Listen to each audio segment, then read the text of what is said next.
प्रत्येकाच्या आयुष्यात तुम्ही कुठलाही माणूस घ्या, सगळ्यात श्रीमंत माणूस पकडा, स्टीव्ह जॉब्स असेल किंवा कोण असेल, किंवा सगळ्यात गरीब पकडा, तुमच्या इथे लिहिलेलं आहे तुम्हाला तेवढं त्रास, आनंद सगळे तुमच्या आयुष्यात येणारच आहे. तुम्ही काही करा, काहीही करा, असं तुम्ही समजू नका की ज्याच्याकडे खूप पैसा आहे.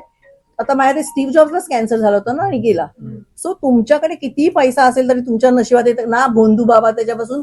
सो मी विनंती करीन तुम्ही या भोंदू बाबांकडे जाणं बंद करा. म्हणजे आमच्याकडे इतकी लोक आली होती, मी नावं नाही आता घेणार, त्यावेळेला आमचे 13 आमदार आले होते, तेव्हा माझ्याकडे इतके लोक आले होते भोंदूबाबांसाठी. मी त्यांना भोंदूबाबा म्हणते, तेव्हा ते स्वतःला ब्रह्मा विष्णू महेश, विष्णू लक्ष्मी पार्वती काही स्वतःला म्हटलेलं असतं. मी सांगितलं, थँकफुली माझा नवरा पण तसाच आहे. आम्ही सांगितलं आमच्याकडे कोणी आलं तर आम्ही पाया पडणार नाही, तुम्हाला आम्हाला भेटायला यायचं तुम्ही भेटायला या.